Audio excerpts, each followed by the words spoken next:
नमस्कार, आप देख रहे हैं रितम और मैं हूं आपके साथ नलिनी सिंह पालीवाल। प्रधानमंत्री नरेंद्र मोदी ने आज राष्ट्रीय रोजगार मेले का उद्घाटन किया। इस दौरान पीएम मोदी ने वर्चुअली देश के 71,000 युवाओं को नियुक्ति पत्र सौंपे, जिनको अलग अलग सरकारी विभागों में नौकरी दी गई है। बता दें कि पीएम मोदी ने इसे नए भारत का प्रोएक्टिव अप्रोच करार दिया है। अपने संबोधन में पीएम ने कहा कि गुजरात से लेकर महाराष्ट्र तक बीजेपी शासित राज्य युवाओं को सरकारी नौकरी देने के लिए तेजी से कदम उठा रहे हैं। उन्होंने कहा कि ये 21वीं सदी का तीसरा दशक वह अवसर पैदा कर रहा है जिसकी पहले कभी कल्पना तक नहीं की गई थी। स्टार्टअप का जिक्र करते हुए पीएम मोदी ने कहा कि इससे देश में डायरेक्ट और इनडायरेक्ट तरीके से करीब 40 लाख जॉब सृजित हुए हैं। आज जलियांवाला बाग नरसंहार की 104वीं बरसी है। प्रधानमंत्री नरेंद्र मोदी ने इस नरसंहार के शहीदों को श्रद्धांजलि अर्पित की। पीएम ने ट्वीट करते हुए कहा कि जलियांवाला बाग में शहीद हुए लोगों का बेजोड़ साहस और बलिदान आने वाली पीढ़ियों को प्रेरित करता रहेगा। तो वहीं गृह मंत्री अमित शाह ने भी जलियांवाला बाग गोलीकांड के शहीदों को श्रद्धांजलि अर्पित की। उन्होंने कहा कि 1919 में आज ही के दिन विदेशी हुकूमत का क्रूर चेहरा समूची दुनिया ने देखा था। बता दें कि 13 अप्रैल 1919 में पंजाब के अमृतसर में स्थित जलियांवाला बाग में ब्रिटिश जनरल डायर ने रॉलेट एक्ट के खिलाफ शांतिपूर्वक विरोध प्रदर्शन कर रही भीड़ पर गोलियां चलवा दी थी। ब्रिटिश सैनिकों ने महज 10 मिनट में कुल 1650 राउंड गोलियां चलाई। इस नरसंहार में 1000 से अधिक निर्दोष लोगों की जान चली गई थी। ब्रिटेन की प्रसारक कंपनी ब्रिटिश ब्रॉडकास्टिंग कॉर्पोरेशन यानी बीबीसी के खिलाफ परिवर्तन निर्देशालय ईडी ने बड़ी कार्यवाही की है। जांच एजेंसी ईडी ने बीबीसी इंडिया के खिलाफ विदेशी फंडिंग मामले में कथित तौर पर अनियमितता बरतने के आरोप में फॉरेन एक्सचेंज मैनेजमेंट एक्ट यानी फेमा के तहत केस दर्ज किया है। बता दें कि केंद्रीय आर्थिक जांच एजेंसी की ओर से फॉरेन एक्सचेंज मैनेजमेंट एक्ट के प्रावधानों के तहत बीबीसी इंडिया के कुछ अधिकारियों के दस्तावेजों और उनके बयानों की रिकॉर्डिंग भी मांगी गई है। माफिया अतीक अहमद के बेटे और उमेश पाल हत्याकांड के आरोपी असद और उसके सहयोगी गुलाम को आज उत्तर प्रदेश एसटीएफ की टीम ने एक मुठभेड़ में मार गिराया है। यह एनकाउंटर झांसी में हुआ। असद उमेश पाल हत्याकांड का मुख्य आरोपी माना जा रहा था, जो कि पिछले कई दिनों से फरार चल रहा था। उत्तर प्रदेश के ADG law and order Prashant Kumar ने इसकी जानकारी देते हुए कहा कि दोपहर 12:30 से लेकर 1 बजे के बीच यह एनकाउंटर हुआ। असद के अलावा उसका शूटर गुलाम भी मारा गया है। दोनों के पास विदेशी हथियार थे। साथ ही बताया कि असद और गुलाम 5-5 लाख रुपए के इनामी बदमाश थे। बता दें कि 24 फरवरी को पूर्व विधायक राजू पाल हत्याकांड के गवाह उमेश पाल की दिन दहाड़े गोली मारकर हत्या कर दी गई थी। हत्या के बाद से ही असद और गुलाम फरार थे। बीजेपी ने आज दिल्ली के सीएम अरविंद केजरीवाल पर जमकर निशाना साधा है। बीजेपी के राष्ट्रीय प्रवक्ता शहजाद पूनेवाला ने केजरीवाल को बिहार के मुख्यमंत्री नीतीश कुमार और उप मुख्यमंत्री तेजस्वी यादव से मुलाकात करने पर नटवरलाल नाम दिया है। बीजेपी नेता ने कहा कि जिन लोगों की दिल्ली के सीएम किसी समय में भ्रष्टाचारी बताते थे, आज उन्हीं के साथ गठबंधन की बात कर रहे हैं। पूनेवाला ने कहा कि देश बचाने की बात तो केवल ड्रामा है, सही में तो इन सभी को अपने भ्रष्टाचार तंत्र को बचाना है। केंद्रीय गृह मंत्री अमित शाह ने आज जम्मू कश्मीर की सुरक्षा को लेकर गृह मंत्रालय में एक उच्च स्तरीय समीक्षा बैठक की अध्यक्षता की। बैठक में नियंत्रण रेखा और अंतर्राष्ट्रीय सीमा से लगे क्षेत्रों में स्थिति, सीमा पार से घुसपैठ की कोशिशें और अल्पसंख्यक समुदाय के सदस्यों को निशाना बनाने के प्रयासों पर भी बैठक में चर्चा हुई।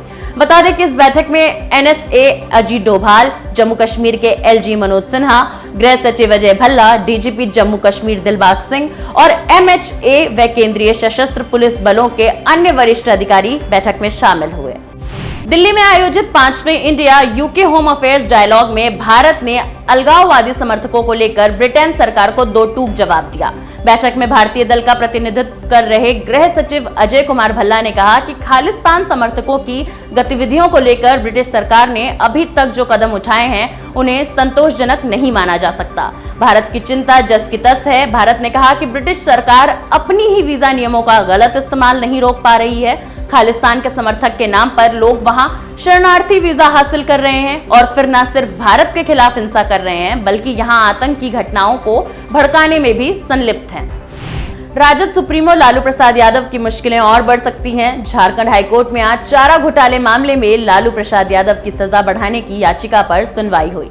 जस्टिस सुजीत नारायण प्रसाद व जस्टिस सुभाष चंद्र की खंडपीठ ने इस मामले को सक्षम बेंच में भेजने का निर्देश दिया है। इस मामले में सीबीआई ने लालू और आरके राणा सहित अन्य की सजा बढ़ाने को लेकर हाईकोर्ट में याचिका दाखिल की थी।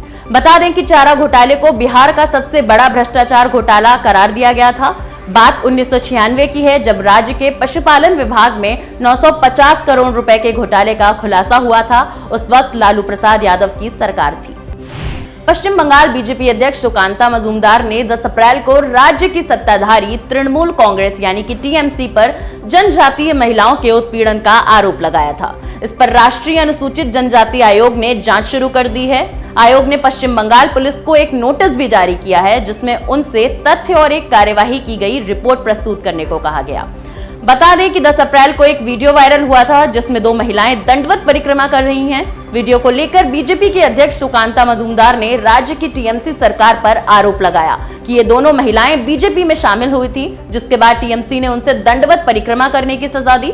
सुकांता मजूमदार ने आयोग को पत्र लिखकर मामले की जांच और जिम्मेदार लोगों के खिलाफ सख्त कार्यवाही की मांग की थी। उमेश पाल हत्याकांड के नामजद अभियुक्त अतीक अहमद और उसके भाई अशरफ को प्रयागराज की नैनी जेल से मुख्य न्यायिक मजिस्ट्रेट की अदालत में पेश किया गया, जहां 2 घंटे चली बहस के बाद पुलिस ने कोर्ट से अतीक और उसके भाई अशरफ की 14 दिन की रिमांड मांगी। इस पर सीजेएम कोर्ट ने 7 दिन की रिमांड की मंजूरी दी है। बता दें कि प्रयागराज में उमेश पाल बसपा विधायक राजू पाल की हत्या के चश्मदीदा गवाह थे। उमेश पाल की 24 फरवरी 2023 को दिन दहाड़े हत्या कर दी गई थी। इस हत्याकांड में उमेश पाल और उनके साथ 2 सुरक्षाकर्मी भी मारे गए थे। देश में एक बार फिर से कोरोना संक्रमण के मामले तेजी से बढ़ रहे हैं। केंद्रीय स्वास्थ्य मंत्रालय की ओर से जारी ताजा आंकड़ों के अनुसार पिछले 24 घंटे में कोरोना के 10,158 नए मामले सामने आए हैं। वहीं देश में अब सक्रिय मामलों की संख्या बढ़कर 44,998 हो गई है, जबकि बीते दिन यह आंकड़ा 7,830 का था। वहीं देश में राजधानी दिल्ली में कोरोना के सबसे अधिक मामले दर्ज किए जा रहे हैं। यहां बीते 24 घंटों में 1,149 नए मामले सामने आए हैं, जबकि संक्रमण दर 23.8% पर पहुंच गई है। मध्य प्रदेश के पूर्व मुख्यमंत्री दिग्विजय सिंह ने बुधवार को बीजेपी पर निशाना साधते हुए कहा था कि मध्य प्रदेश में बीजेपी के 7 नेता सूट सिलवाकर बैठे हैं मुख्यमंत्री की शपथ लेने के लिए। दिग्विजय सिंह के इसी बयान पर आज केंद्रीय मंत्री ज्योतिरादित्य सिंधिया ने पलटवार किया है। सिंधिया ने कहा कि पीएम मोदी ने 9 साल पहले प्रधानमंत्री नहीं बल्कि प्रधान सेवक, प्रधान रक्षक के रूप में काम करने का संकल्प लिया है। उनके साथ देश की 130 करोड़ जनता खड़ी है। ऐसे में विपक्ष में खलबली तो होगी ही। इसी वजह से देर रात तक बैठकें हो रही हैं। केंद्रीय मंत्री अश्विनी वैष्णव ने एक कार्यक्रम में स्मार्टफोन निर्यात के मामलों में कहा कि भारत के स्मार्टफोन का निर्यात लगातार बढ़ते हुए 2 गुना हुआ है और अब यह $11 अरब से अधिक हो गया है। भारत अब कामयाबी के साथ दुनिया के मोबाइल उपकरण के क्षेत्र का अगुवा बनने और इलेक्ट्रॉनिक्स निर्यात में बड़ी भूमिका निभाने की दिशा में निरंतर आगे बढ़ रहा है। उन्होंने पीएम नरेंद्र मोदी का जिक्र करते हुए कहा कि यह प्रधानमंत्री के मेक इन इंडिया कार्यक्रम की बड़ी कामयाबी है। देश में लगातार चीजें सस्ती हो रही हैं। खाने पीने की वस्तुओं की कीमतों में नरमी से खुदरा महंगाई मार्च 2023 में घटकर 5.66% रह गई। राष्ट्रीय सांख्यिकी कार्यालय के आंकड़ों के अनुसार खाद्य महंगाई बीते महीने घटकर 4.79% पर आ गई। फरवरी 2023 में यह 5.95% और मार्च 2022 में 7.68% रही थी। बता दें कि मार्च महीने में खुदरा महंगाई दर 15 महीने के निचले स्तर पर रही। मार्च 2022 में महंगाई दर 6.44% रही थी, जबकि अब मार्च 2023 में घटकर 5.66% रह गई है। भारत का औद्योगिक उत्पादन लगातार वृद्धि दर्ज कर रहा है। राष्ट्रीय सांख्यिकी कार्यालय द्वारा जारी किए गए आंकड़ों के अनुसार भारत का औद्योगिक उत्पादन फरवरी महीने में 5.6% की दर से बढ़ा। इससे पहले जनवरी महीने में यह 5.2% था, तो वहीं दिसंबर 2022 के महीने में इसमें 4.3% की वृद्धि दर्ज की गई थी।